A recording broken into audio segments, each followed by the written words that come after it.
हाय दोस्तों, नमस्कार आप सभी को। मैं अभिषेक कुमार सिंह फिर से एक बार आप लोगों को इस प्लेटफॉर्म के माध्यम से स्वागत करता हूं।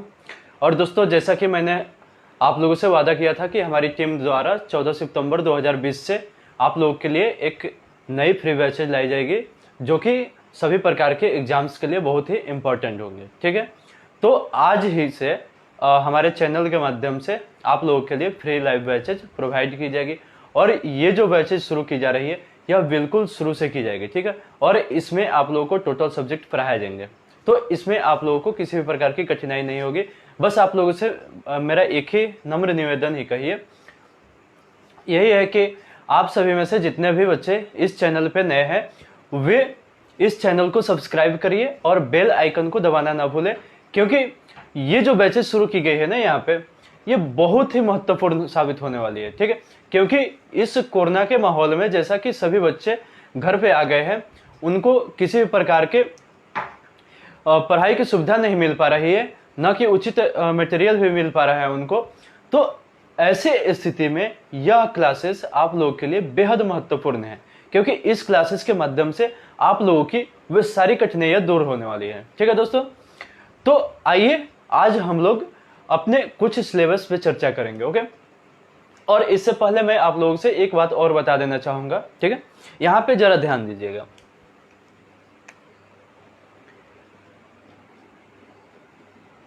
जैसा कि आप सभी देख रहे होंगे हमें कैरियर वांट प्लेटफॉर्म पे। ठीक, देखिए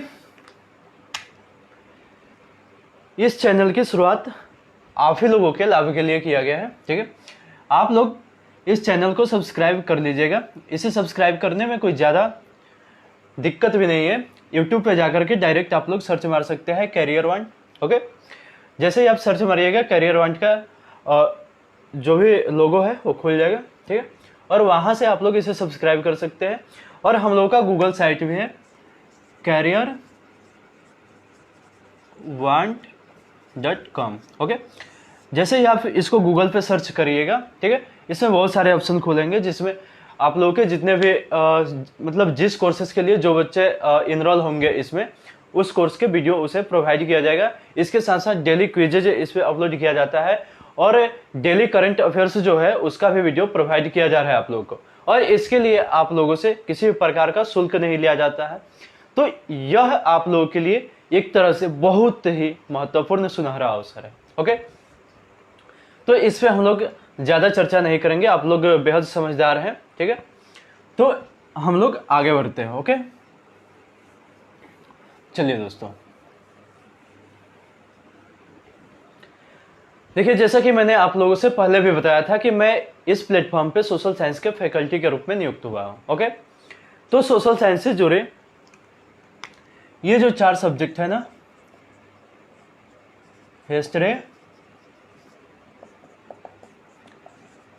पॉलिटी, जियोग्राफी एंड इकोनॉमिक्स, इन चारों सब्जेक्ट को मैं पढ़ाऊंगा। ओके, तो इसमें देखिए इसका डे प्लान भी हम लोग जान लेते हैं कि कैसे इसको पढ़ेंगे। ओके, तो एक साथ में 2 सब्जेक्ट को लेकर के चलूंगा, हिस्ट्री एंड पॉलिटी को। ओके, मॉर्निंग में मैं हिस्ट्री लाऊंगा। ठीक है दोस्तों, इसका टाइमिंग रहेगा 7 AM to 8 AM। ओके, और पॉलिटी हम लोग इवनिंग टाइम में पढ़ेंगे। ओके, और इसका अभी टाइम रहेगा इवनिंग या नाइट का ही। ओके, इसका टाइमिंग रहेगा 8:30 PM to 9:30 PM। ओके दोस्तों, ये दोनों बैचेज ये दोनों जो सब्जेक्ट है ये दोनों एक साथ मैं पढ़ाऊंगा आप लोगों को, बस उसका टाइमिंग अलग अलग रहेगा और दोनों 1 घंटे ड्यूरेशन का होगा। ओके दोस्तों, और जैसे ही ये दोनों सब्जेक्ट समाप्त होते हैं फिर उसी टाइमिंग पे ये दोनों सब्जेक्ट शुरू कर दिए जाएंगे। ओके, ये जो दोनों सब्जेक्ट है ना, ये आप लोगों के समक्ष टारगेट बैच के रूप में प्रस्तुत किया जाएगा। ठीक है, मतलब यह है कि आप लोगों को ये सारे सब्जेक्ट पढ़ने में ज़्यादा समय भी इन्वेस्ट नहीं करने पड़ेंगे। ठीक है, कम समय में ही आप लोगों को वे सारे मटेरियल प्रोवाइड करा दिए जाएंगे ताकि आप आने वाले जितने भी भावी एग्जाम्स हैं उन सभी में सफलतापूर्वक सफल हो सके। ओके दोस्तों, और ये जो मेरा क्लास होगा अधिकतर लेक्चर बेसिस होगा। ठीक है, और इससे जुड़े जितने भी पीडीएफ्स हैं वे सभी जो मैंने यहाँ पे गूगल साइट्स का लिखा हुआ था वेबसाइट careervant.com, ठीक है, उस पर प्रोवाइड कर दिए जाएंगे। ठीक है दोस्तों, तो आज हम लोग इसी हिस्ट्री सब्जेक्ट पे चर्चा करने वाले हैं। ओके, तो हिस्ट्री सब्जेक्ट वैसे तो मैं आज भी शुरू कर सकता था, ठीक है दोस्तों, लेकिन मैंने सोचा क्यों ना इससे जुड़ी जो कुछ भी संक्षिप्त जानकारियां हैं वे आप लोगों के सामने प्रस्तुत कर दूं। ठीक है, क्योंकि जब भी हम लोग कोई सब्जेक्ट पढ़ते हैं ना तो उसका क्या महत्व है उसका में, ठीक है, उसे किस देश से हम लोग पढ़ते हैं उसके विषय में, मतलब उसका जो प्री हिस्ट्री है यानी जो प्रारंभ का इतिहास है वो क्या है। ठीक है, तो ये सभी जो बातें हैं इसके बारे में जान लेना बहुत ही जरूरी होता है। ठीक है, तो उसी पे आज हम लोग चर्चा करने वाले हैं। ठीक है दोस्तों, चलिए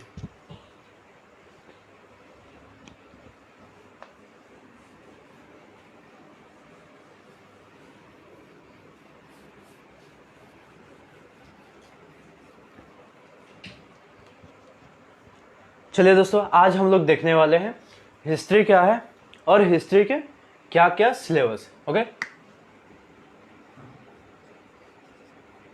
हिस्ट्री या इतिहास। ठीक,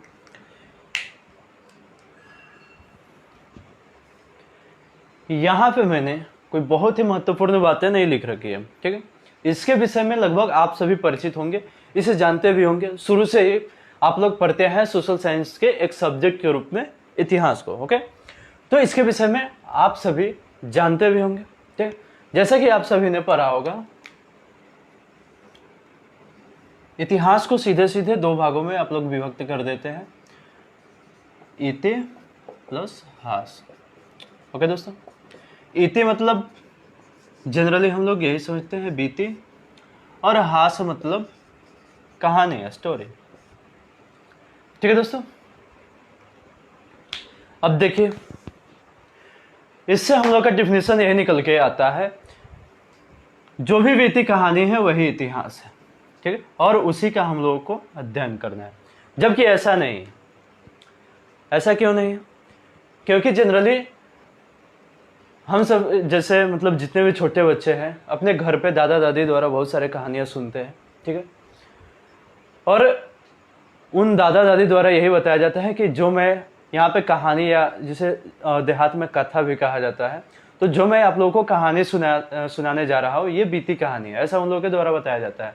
और इसी ध्येय में उन लोगों के द्वारा बहुत सारी मनगढ़ंत कहानियां कह दी जाती है। ठीक है, तो इस स्थिति में वैसी मनगढ़ंत जो कहानी होती है वह इतिहास नहीं कहलाती है। ठीक है, क्योंकि जो हमारे इतिहासविद है, ठीक है, जो ऐतिहासिक विद्वान है, ठीक है, उनका कहना है कि सभी बीती कहानियां इतिहास नहीं होती है। ठीक है, इसके पीछे उन लोगों द्वारा तर्क दिया जाता है। ठीक है, और उन लोगों द्वारा कहा जाता है कि वैसी बीती कहानियां जिनका स्पष्ट प्रमाण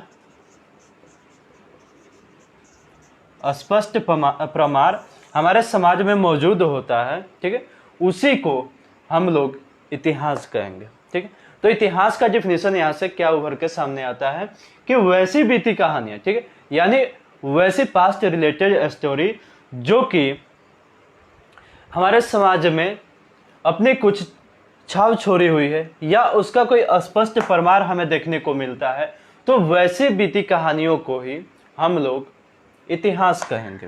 ठीक है दोस्तों, तो इससे जुड़ी आप लोगों के पास कोई डाउट नहीं होना चाहिए। ओके, चलिए इसके बाद आगे देखते हैं। अब हम लोग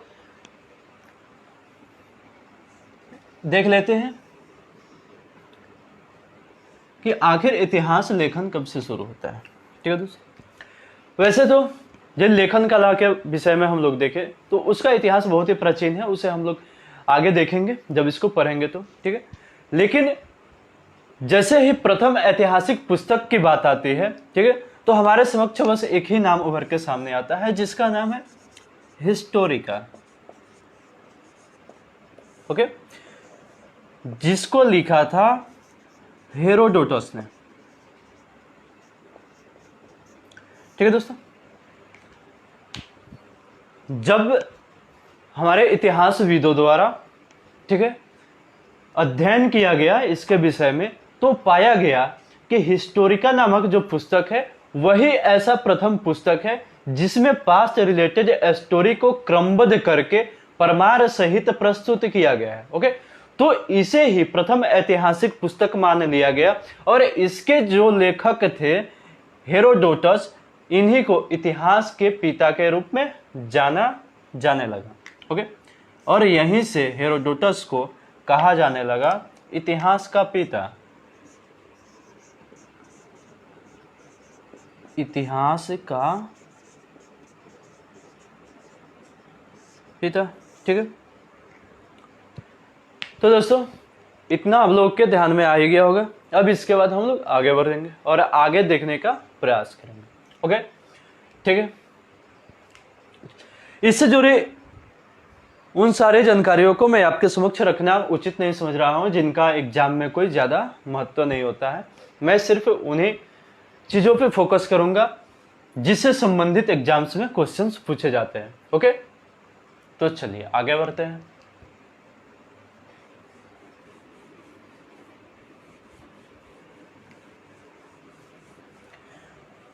और दोस्तों इतिहास का जो मैं यहाँ पे सिलेबस लिखा रहा हूं ना, इसे लेकर के आप किसी भी प्रकार के कंफ्यूजन में मत रहिएगा, क्योंकि यहाँ पे जो मेरे द्वारा सिलेबस लिखाई जाएगी ये आपके सभी प्रकार के एग्जाम्स के लिए महत्वपूर्ण साबित हो। ठीक है, और मैं यहाँ पे सिलेबस इसलिए लिखा दे रहा हूं ताकि आप लोगों को यह पता चल जाए या आप लोगों के मनोमस्तिष्क में एक ढांचा बन जाए कि इतिहास में हमें क्या क्या पढ़ना है, ताकि आप लोग उसके प्रति सचेत हो जाएं। ठीक है, चलिए आगे बढ़ते हैं। देखिए, इतिहास को जनरली 3 भागों में विभक्त किया जाता है। ठीक है, यहाँ पे विशेषकर मैं अभी भारतीय इतिहास के संदर्भ में ही बताऊंगा। ठीक है, क्योंकि वर्ल्ड हिस्ट्री जब हमारा इंडियन हिस्ट्री समाप्त हो जाएगा उसके बाद पढ़ने वाले हैं हम लोग। ठीक है, लेकिन यहाँ पे वर्ल्ड हिस्ट्री का मैं आप लोगों को सिलेबस पहले इंडियन का लिखा लो, उसके बाद बता दूंगा। ओके, चलिए, तो इतिहास का जैसा कि मैंने बताया कि इसे 3 भागों में विभक्त किया जाता है भारत के संदर्भ में। पहला प्राचीन भारत, ठीक है, दूसरा है मध्यकालीन भारत,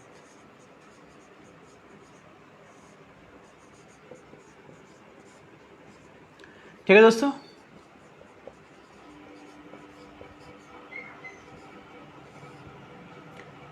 और तीसरा आधुनिक भारत। ठीक है दोस्तों, ये जो आधुनिक भारत है ना, इसको भी कभी कभी 2 भागों में प्रस्तुत किया जाता है। ठीक है, जिसमें एक कंटेम्प्रोरी इंडिया को जोड़ दिया जाता है, जबकि आधुनिक भारत में वे दोनों पार्ट भी आ जाते हैं। ठीक है, तो इसलिए मैंने वहां आप लोगों के समक्ष सेपरेट नहीं लिखा है। ठीक है, अब यहाँ पे देखिए, इतिहास को हम लोगों ने भारत के संदर्भ में 3 भागों में विभाजित किया। पहला प्राचीन भारत, दूसरा मध्यकालीन भारत और तीसरा आधुनिक भारत। ठीक है दोस्तों, यदि यहाँ पे विश्व के इतिहास को भी लिया जाता तो वो भी 3 भागों में ही विभाजित होता है, एक प्राचीन विश्व, दूसरा मध्यकालीन विश्व और तीसरा आधुनिक भारत। ठीक है, तो इसमें घबराने वाली कोई बात नहीं है, उसको भी हम लोग आगे देखेंगे। ठीक है, तो यहाँ पे मैंने भारत के इतिहास को कितने भागों में बांटा? 3 भागों में। पहला प्राचीन भारत, दूसरा मध्यकालीन भारत, तीसरा आधुनिक भारत। इंग्लिश में लिखने के व्यू से आप लोग मत रहिएगा, क्योंकि ये जनरली लगभग सभी बच्चे जानते होंगे इसका इंग्लिश, एंशिएंट इंडिया, मिडियोवल इंडिया और मॉडर्न इंडिया। ठीक है, तो उसे मैं यहाँ पे नहीं लिखाऊंगा, स्पेस थोड़ा कम लगेगा। ठीक है, अब देखिए यहाँ पे प्राचीन भारत जो है ना, इसे भी 3 भागों में विभाजित किया जाता है। ठीक है, प्राग ऐतिहासिक, प्राग ऐतिहासिक काल, ठीक है। दूसरा है आद्य ऐतिहासिक, आद्य ऐतिहासिक, और तीसरा है ऐतिहासिक। ठीक है दोस्तों, यहां पे मैंने क्या क्या लिखा, प्राचीन भारत को भी 3 भागों में विभाजित किया जाता है। पहला है प्रागैतिहासिक काल, दूसरा है आद्य ऐतिहासिक काल, और तीसरा है ऐतिहासिक काल। ठीक है, यदि यहाँ पे आप लोगों को इसका इंग्लिश नहीं पता होगा तो लिख लीजिए प्री हिस्टोरिक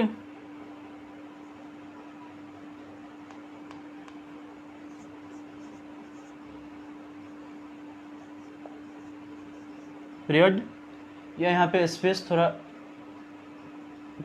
कम ही लेना होगा, ठीक है, इसे रहने देता हूँ, इंग्लिश देख लीजिएगा। चलिए, प्रागैतिहासिक, आद्य ऐतिहासिक और ऐतिहासिक, यहाँ तक तो समझ में आ रहा होगा आप लोगों को बिल्कुल स्पष्ट। इसमें मैंने कोई नई बात नहीं लिखी है, ये उन्हीं बातों का डिस्कस है यहाँ पे जिसे आप लोगों ने पूर्व में रखा होगा। ठीक है, जैसे भारत को, जो भारतीय इतिहास है उसे 3 भागों में विभाजित किया गया है। पहला प्राचीन भारत, दूसरा मध्यकालीन और तीसरा आधुनिक भारत। फिर प्राचीन भारत यानी एंशिएंट इंडिया को भी 3 भागों में विभाजित किया जाता है। ठीक है, प्रागैतिहासिक, आद्य ऐतिहासिक और ऐतिहासिक। ठीक है, अर्थात प्री हिस्टोरिक, प्रोटो हिस्टोरिक और हिस्टोरिक पीरियड। ठीक है दोस्तों, अब चलिए इसके बाद हम लोग आगे देखते हैं इसका विभाजन। ये जो प्राग ऐतिहासिक काल है ना, इसे भी 3 भागों में विभाजित किया जाता है। ओके, कौन कौन से, उसे भी हम लोग देख लेते हैं। ये देखिए, प्राग ऐतिहासिक जो है ना, इसे बांटा गया है पूरा पाषाण काल, पूरा पाषाण काल, मध्य पाषाण काल, मध्य पाषाण काल। ठीक है दोस्तों, और तीसरा है नव पाषाण काल, नव पाषाण काल। ओके दोस्तों, अब यहां पे हम लोगों ने देखा कि ये जो प्राचीन भारत का एक पार्ट है प्री हिस्टोरिक पीरियड अर्थात प्राग ऐतिहासिक काल, इसे भी अध्ययन की सुविधा के दृष्टिकोण से 3 भागों में विभाजित किया गया है। पहला पूरा पाषाण काल, दूसरा मध्य पाषाण काल और तीसरा नव पाषाण काल।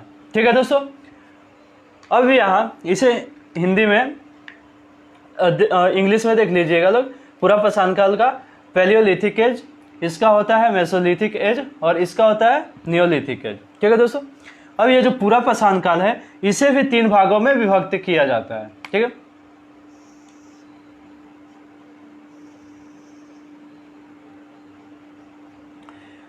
पहला है निम्न पूरा पाषाण काल। निम्न, ये दिखाई नहीं दे रहा होगा तो मेरे बातों पे ध्यान दीजिएगा आप लोग। ठीक है, निम्न पूरा पाषाण काल। दूसरा होता है मध्य पूरा पाषाण काल।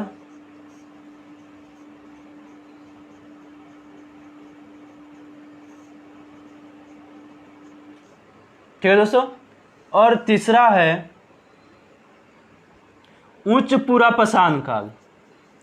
उच्च पूरा पाषाण काल। ओके दोस्तों, अर्थात lower palaeolithic age, middle palaeolithic age और अपर पैलियोलिथिक एज। ठीक है दोस्तों, अब यहाँ पे आप लोग ध्यान दीजिएगा, हम लोगों ने भारतीय इतिहास को 3 भागों में बांटा। पहला प्राचीन भारत, दूसरा मध्यकालीन भारत, तीसरा आधुनिक भारत। और यहाँ पे पुनः हम लोग प्राचीन भारत को उनके अध्ययन की सुविधा के दृष्टिकोण से 3 भागों में बांटा। पहला प्राग ऐतिहासिक काल, दूसरा आद्य ऐतिहासिक काल और तीसरा ऐतिहासिक काल। ठीक है दोस्तों, फिर प्राग ऐतिहासिक काल को भी हम लोगों ने 3 भागों में बांटा। पहला पूरा पाषाण काल, दूसरा मध्य पाषाण काल और तीसरा नव पाषाण काल। यहाँ पे देखिए, यहाँ पूरा पाषाण काल में भी बहुत सारे हम लोगों को विभिन्नताएं देखने को मिली, जिसके आधार पर इसे भी 3 भागों में बांट करके इसके अध्ययन की सुविधा की तरफ ध्यान दिया गया। ओके, और इसे 3 भागों में बांटा गया। पहला निम्न पूरा पाषाण काल, दूसरा मध्य पूरा पाषाण काल और तीसरा उच्च पूरा पाषाण काल। ओके दोस्तों, पहले आप लोग इतनी बातें नोट कर लीजिए, इसके बाद हम लोग आगे बढ़ते हैं।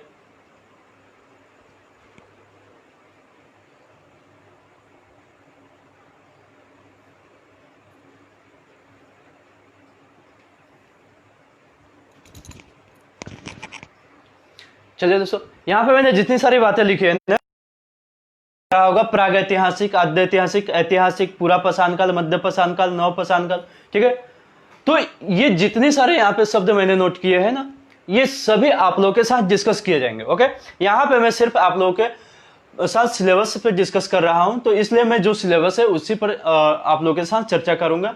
यदि इसको मैं टोटल अभी डिस्कस करने लगूंगा तो फिर पूरा सिलेबस छूट जाएगा। तो इसको आप लोग सबसे पहले नोट कर लीजिए।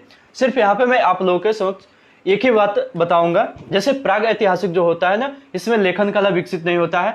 आद्य ऐतिहासिक काल में लेखन कला विकसित होता है, परंतु उसको अभी तक पढ़ा नहीं जा सका है। ठीक है, और ऐतिहासिक पीरियड वह पीरियड होता है जिसमें लेखन कला विकसित होता है और उसे हम लोग पढ़ भी सकते हैं। ठीक है, और पढ़ भी रहे। ठीक है, तो ऐतिहासिक पीरियड के ही अंतर्गत प्राचीन भारत का उत्तर वैदिक पीरियड आता है। ठीक है, और वैदिक पीरियड का भी कुछ जैसे ऋग्वेद, यजुर्वेद और आपका सामवेद। ठीक है, वो तीनों जो वेद है वह ऋग्वैदिक पीरियड के है। तो ऋग्वैदिक पीरियड के ये 3 ग्रंथ हैं जिसे पढ़ा जा सके। ठीक है, तो इसी कारण से वैदिक काल को भी ऐतिहासिक काल के अंतर्गत रखा जाता है।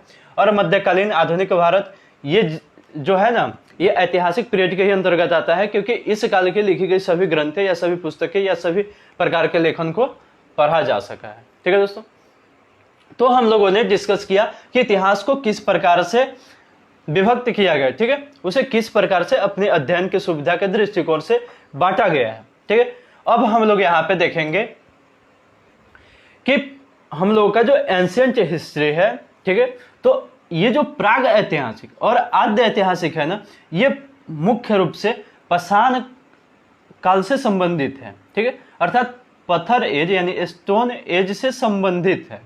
तो यहाँ का यदि हम लोगों को कोई ऐतिहासिक पुस्तक ही नहीं मिला है या कोई लिखित साक्ष्य ही नहीं मिला है, तो इसे पढ़ना बेहद ही मुश्किल होता है।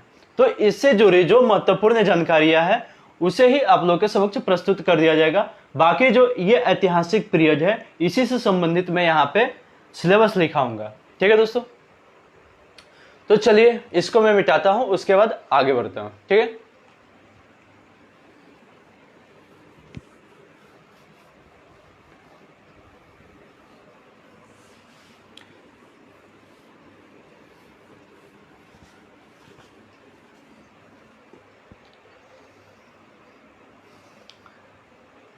देखिए दोस्तों, सबसे पहले हम लोग चर्चा करेंगे एंशिएंट हिस्ट्री पे। ठीक है, एंशिएंट हिस्ट्री। ओके, अब इसकी शुरुआत जब मैं हिस्ट्री आप लोगों के साथ लेकर के आगे बढ़ूंगा तो उसमें मैं बताऊंगा कि लगभग 10 लाख ईसा पूर्व मानव का विकास होता है। ठीक है, और उसके बाद से जो भी घटनाएं उसके साथ घटती है वे सभी इतिहास का एक पार्ट बनती जाती है। ठीक है, और उन्हीं सभी बातों का हम लोग अध्ययन करते हैं कि जैसे आग का आविष्कार किस प्रकार हुआ, पहिए का आविष्कार किस प्रकार हुआ, किस काल में हुआ, मनुष्य ने सबसे पहले किस अन्न का उपयोग किया। ठीक है, उसके द्वारा किस प्रकार से खेत जोतना या कृषि कार्य करना प्रारंभ किया गया, कैसे वो स्थायी निवास को धारण किया। ठीक है, यानी बहुत सारी बातें हम लोगों को समझने को मिलेगी, देखने को मिलेगी। ठीक है, तो उन सभी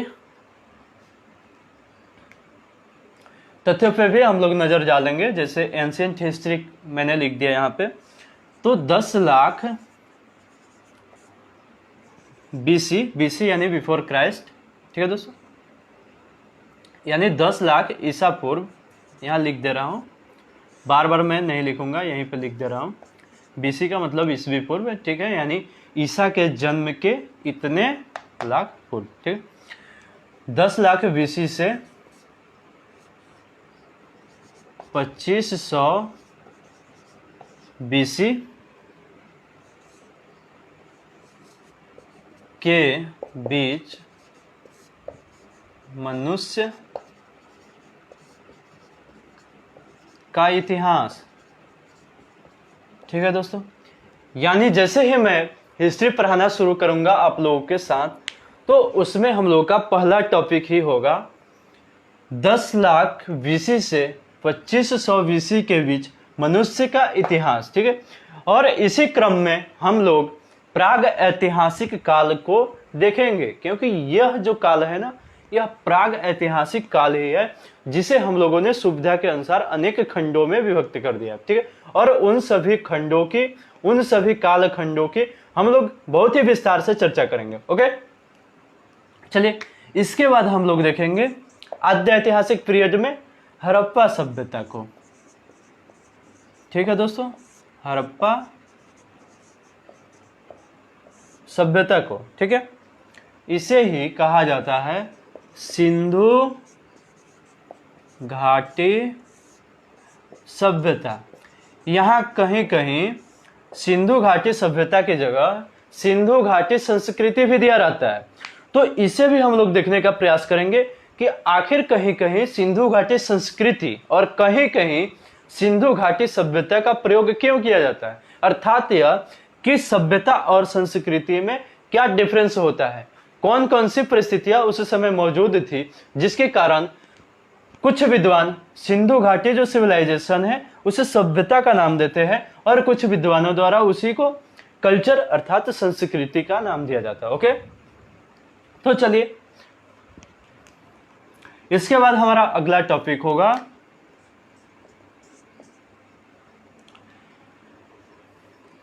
एक, यहां पे मैं टॉपिक को शुरू करने से पहले ही एक बात यहां पे बता देना चाहूंगा, लिख दे रहा हूं।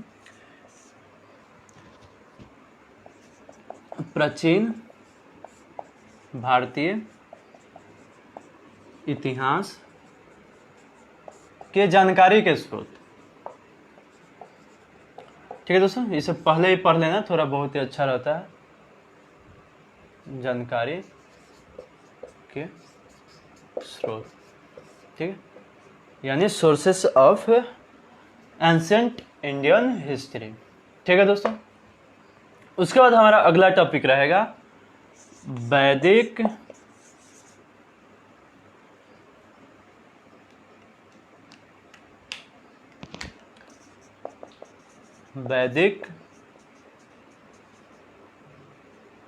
सभ्यता।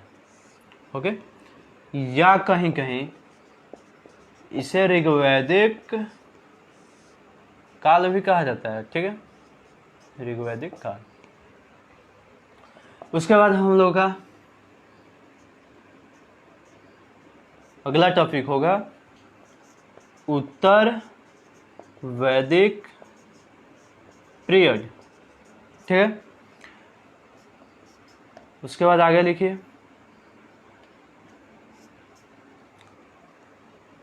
महाजनपद काल। ठीक है दोस्तों, इसके बाद छठा नंबर हमारा टॉपिक रहेगा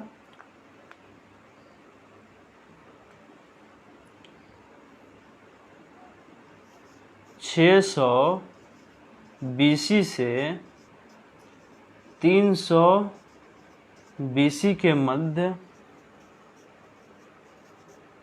सामाजिक या धार्मिक सुधार आंदोलन।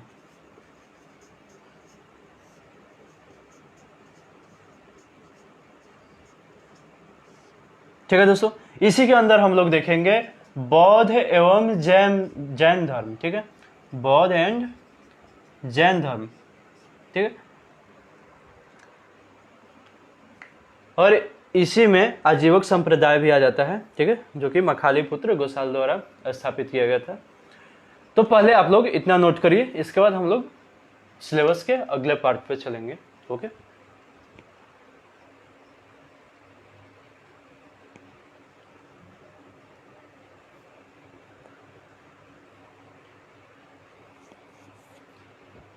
चलिए दोस्तों आगे बढ़ते हैं।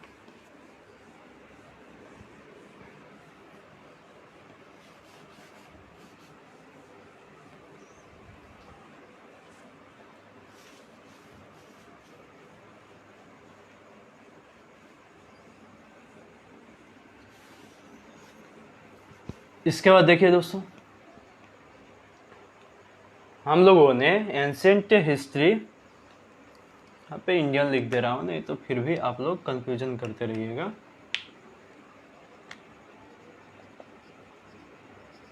ओके, कोई डाउट नहीं। चलिए, इसके बाद 7वां नंबर हम लोग देखते हैं, मगध साम्राज्य। ठीक है, मगध साम्राज्य और मौर्य वंश। ठीक है दोस्तों, इसके बाद देखेंगे हम लोग मौर्योत्तर काल। मौर्योत्तर काल, ठीक है, यह एक प्रकार का संक्रमण काल बताएंगे आप लोगों को, मौर्योत्तर काल। और उसके बाद हम लोग देखेंगे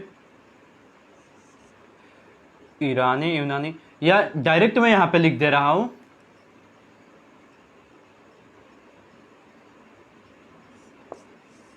विदेशी आक्रमण। ठीक है, यह एंशिएंट हिस्ट्री में ही जो ईरान, यूनान, ठीक है, इसके बाद अन्य सारे कुछ जनजातियां भी थी चाइना की तरफ की, जैसे हुन था, कुषाण था, ठीक है, शक, पहलव आदि ये सब थे। तो उन सभी द्वारा जो भारत पे अटैक हुए हैं, ठीक है, तो उन लोगों के अटैक का जो क्रमवार मतलब उसका अध्ययन है, वो हम लोग उस पर चर्चा करेंगे। ठीक है, तो यहाँ पे मैंने डायरेक्ट यहाँ लिख दिया है विदेशी आक्रमण। तो इसी के अंतर्गत हम लोग उन सभी आक्रमण की चर्चा करेंगे, जैसे ईरानी, यूनानी, ये जो इंडो ग्रीक थे, ठीक है, शक, पहलव, कुषाण। ठीक है दोस्तों, ये जितने भी आक्रमणकारी थे सभी के आक्रमण के विषय में हम लोग पढ़ेंगे। ठीक है, कि किस विदेशी आक्रमणकारी द्वारा कब अटैक किया गया भारत पे, उस समय जहां या जिस सीमावर्ती प्रदेश पे उस विदेशी आक्रमणकारी द्वारा आक्रमण किया गया था, उस समय उस सीमावर्ती क्षेत्र का शासक कौन था, उसके द्वारा क्या क्या सावधानियां बरती गई थी, या उस आक्रमण से रक्षा हेतु उसके द्वारा क्या क्या उपाय किया गया था। ठीक है, उन सभी बातों पे हम लोग डिस्कस करेंगे। ओके, इसके बाद हम लोग देखेंगे गुप्ता पीरियड, ठीक, या गुप्त काल। ओके, उसके बाद हमारा अगला टॉपिक होगा गुप्तोत्तर काल। ठीक है, गुप्तोत्तर काल यानी गुप्त काल जो था उसके बाद का पीरियड। ओके दोस्तों, तो इसी काल में हम लोग जो पुष्यभूति वंश या वर्धन वंश है जिसका शासक हर्षवर्धन है, उसके विषय में भी हम लोग अध्ययन करेंगे। ओके, और इसके बाद एक यहाँ पे हम लोगों का टॉपिक रहेगा जो बेहद महत्वपूर्ण है और इससे जनरली एसएससी आदि के एग्जाम में क्वेश्चंस भी आते हैं, जैसे प्रमुख विदेशी यात्री। ठीक है, यानी एंशिएंट हिस्ट्री जो हम लोग अध्ययन करते हैं भारत का, ठीक है, तो उसमें ईसा पूर्व या 600 ईस्वी तक जितने भी प्रमुख विदेशी यात्री भारत आए थे, उनका भारत आने के पीछे क्या उद्देश्य था, ठीक है, उनके द्वारा कौन कौन से महत्वपूर्ण विवरण प्रस्तुत किए गए थे, उनके द्वारा लिखित पुस्तक के नाम क्या है, उन सभी के बारे में हम लोग यहाँ पे देखने का प्रयास करेंगे। ओके दोस्तों, अब एक और टॉपिक आता है, ठीक है, स्थापत्य कला। ठीक है, स्थापत्य कला और विज्ञान संबंधी जो विकास होते हैं, इन सभी का चर्चा जो है हम लोग यहाँ सेपरेट में नहीं करेंगे, वो मतलब जौन से साम्राज्य पढ़ेंगे या जिस वंश को पढ़ेंगे या जिस शासक को पढ़ेंगे, उनसे संबंधित जो भी स्थापत्य कला होगा, ठीक है, कला एवं संस्कृति का विकास होगा, उन सभी बातों को उसी समय हम लोग देख लिया करेंगे। ठीक है, जिससे हम लोग को स्पष्ट समझ में आएगा कि उस शासक का हमारे भारतीय इतिहास में क्या इंपॉर्टेंस रहा है, उसका क्या रोल रहा है, उसका क्या भूमिका रहा है। ठीक है, तो उसको हम लोग अलग से देखने का प्रयास नहीं करेंगे, उसी के साथ ही हम लोग कंबाइन करके देख लेंगे। ठीक है, तो यहां तक पहले आप लोग नोट कर लीजिए, इसके बाद हम लोग आगे बढ़ते हैं। ओके,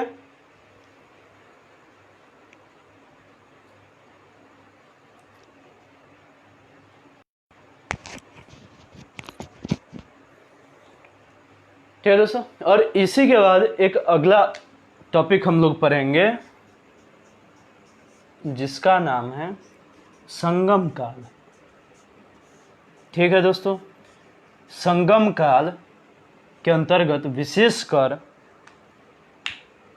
दक्षिण भारतीय संस्कृति का अध्ययन किया जाता है, या दक्षिण भारतीय इतिहास का जो उसका प्रारंभिक इतिहास रहा है उसका अध्ययन किया जाता है, जिसके अंतर्गत मुख्य रूप से चेर जो वंश है उसी का अध्ययन किया जाता है। ठीक है, इतना आप लोगों ने नोट कर लिया होगा। ठीक है, इसके बाद हम लोग आगे बढ़ते हैं। ओके, और अब हम लोग देखते हैं कि मध्यकालीन भारत का हम लोग का सिलेबस क्या है। ठीक है, उसके अंतर्गत किस किस टॉपिक पे हम लोग आगे चर्चा करेंगे, उन सभी बातों को भी देख लेते हैं। ठीक है, चलिए।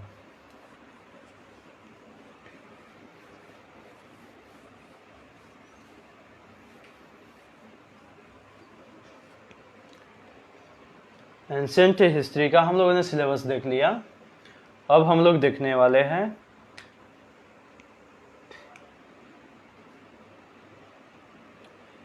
Medieval Indian history. ओके, चलिए इसका पहला टॉपिक हम लोग देखते हैं। इसका पहला टॉपिक है पूर्व मध्य काल। ओके, पूर्व मध्य काल। इसी के अंतर्गत हम लोग राजपूत शब्द की प्रथम बार चर्चा देखेंगे। ठीक है, यानी पूर्व मध्यकाल से पूर्व में राजपूत शब्द की कहीं चर्चा ही नहीं मिलती है। ठीक है, अर्थात यह कि पूर्व मध्यकाल में ही राजपूतों की उत्पत्ति होती है। ठीक है, तो हमारा पहला टॉपिक रहेगा पूर्व मध्यकाल। ठीक है, और इसी के अंतर्गत हम लोग राजपूतों की उत्पत्ति को देखेंगे और उनके स्वर्णिम इतिहास के बारे में जानने का प्रयास करेंगे। ओके, और दूसरा हमारा यहाँ पे टॉपिक रहेगा अरब आक्रमण। ठीक है दोस्तों,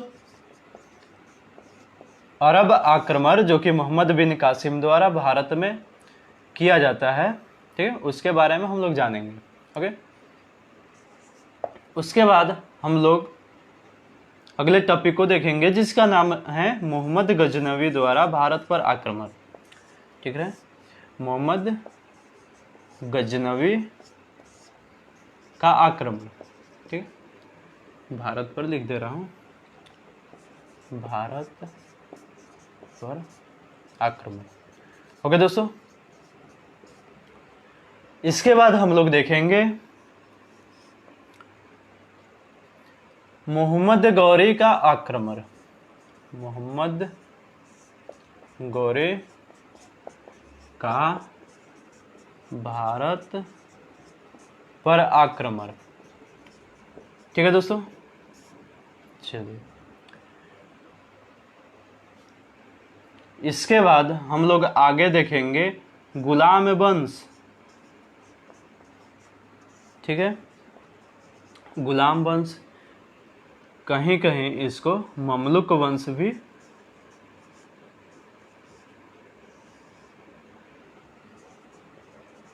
लिखा रहता है। ओके, इसके पीछे के भी इतिहास को हम लोग जानेंगे कि आखिर गुलाम वंश को ममलुक वंश क्यों कहा जाता है, इसके पीछे क्या विवाद उत्पन्न हुआ कि जो गुलाम वंश इतिहासकारों द्वारा नाम दे दिया गया था उसमें फिर से संशोधन करते हुए उसे ममलुक वंश करार दिया गया।